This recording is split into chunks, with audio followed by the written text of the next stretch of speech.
Hey, what's up guys? So finally I've got my hands on Samsung Galaxy Watch 4 and I've been waiting for it for such a long time now. So finally it's here and it's time to unbox this watch and upgrade my Galaxy Watch 3, and I'll do that with either Galaxy Watch 4 or Watch 4 Classic.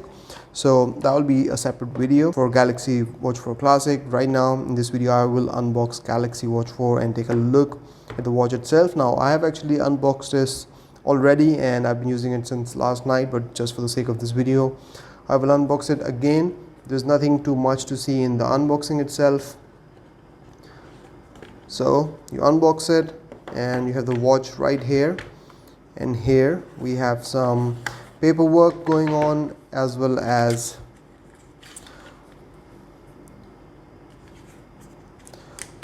the charger for the watch, the charging puck. So it's in here. You pull it out like this, and it's the same one that you get with Galaxy Watch 3 and Galaxy Watch Active 2. So there you go, that's the charging puck. So I'll put this aside now, and now let's take a look at the Galaxy Watch 4 itself. So this one is without the rotating bezel, and I kind of like this one a lot, the design and the feel and everything. So let's take this out. So there you go, that's the watch itself. It has a new design. We have flat edges this time, flat buttons along the side, and this one with the red band around it is actually the power button. So this is the GPS watch, 44mm version, and there is no cellular connectivity in this one, and it's already on and I've already connected it with my phone. The way you connect it with your phone is pretty similar to how you connect any other Galaxy watch with Samsung Galaxy wearable app. So it was pretty straightforward. The only difference here was that you have to connect it with your Google account in your phone, so you can connect multiple Google accounts if you have multiple ones. So there is that, and then at the back we have our bioactive sensor. So on this side you will see speaker grills here. So there you go, they are very well hidden, but they are here. And on the other side you will see the mic. That's the mic right there. And then we have this red band around the power button, so this will identify the power button for you. This is the GPS model, the Bluetooth model, so there is no cellular connectivity in this watch. And then at the back we have our bioactive sensor that is responsible for tracking your heart rate, ECG, and your body fat analysis as well. So that's the watch itself. It has got very flat edges, very stylish look. I actually like this a lot more than Galaxy Watch Active 2. So now that I have it in my hands, it feels even more sophisticated and even more stylish as compared to Galaxy Watch Active 2. So this one is actually a 44mm version of the watch, and it has a display size of 1.4 inches. So this is the same size that you will get on the 46mm version of Galaxy Watch 4 Classic, which I also have here, and I'll unbox in a separate video. But now quickly let's take a look at the software. So if we swipe down, we have our quick controls. It is very familiar and very similar to what you get on Galaxy watches, even with Tizen OS. So if you swipe to the left, you get to your widgets. If you swipe to the right, there are notifications.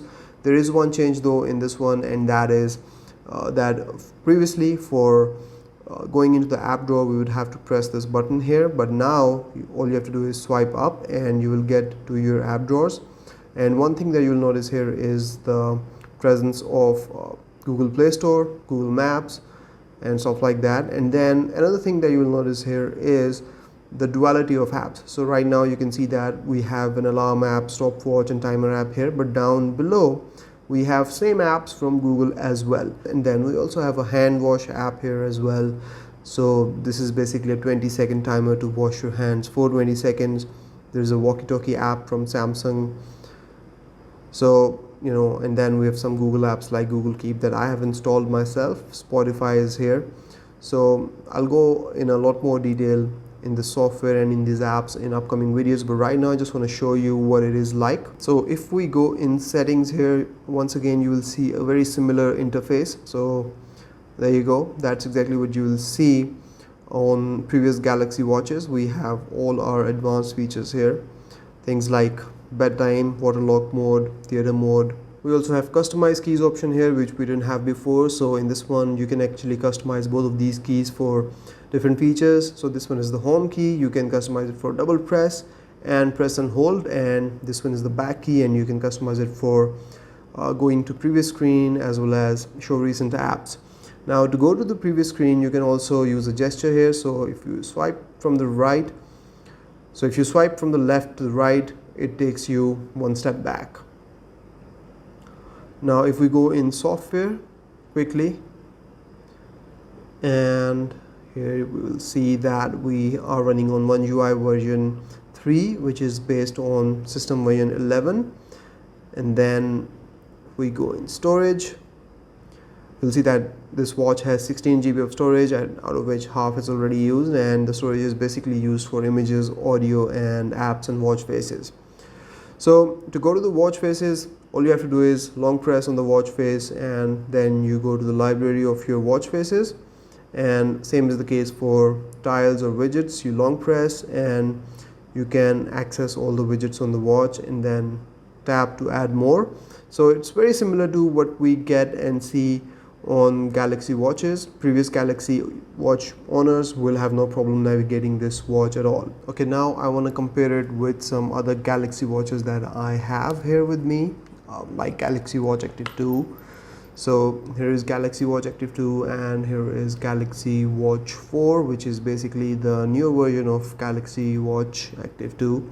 So here you can see that the design has been completely overhauled for Galaxy Watch 4.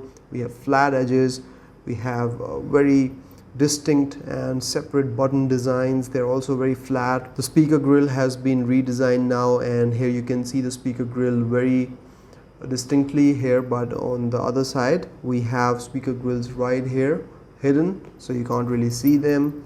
At the back you won't notice much of a difference because everything is basically same here, but the differences are inside. And they both have touch bezel, so if I swipe on the bezel, it will work as a rotating bezel, and same is the case for Galaxy Watch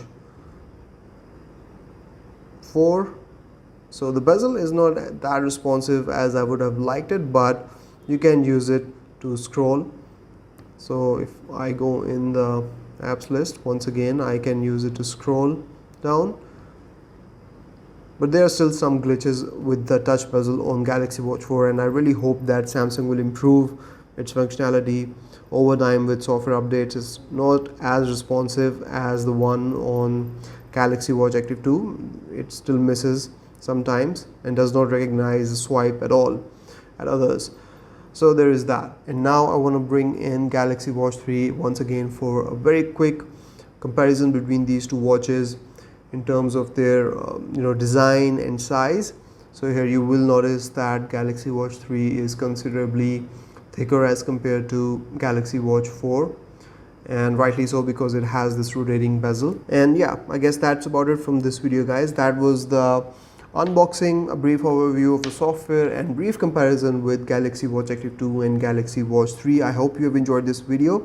Now let me know in the comments which one of the Galaxy Watch 4s are you gonna buy, Galaxy Watch 4 or Galaxy Watch 4 Classic, and why. I'll see you in the next one. Till then, take care. Bye bye.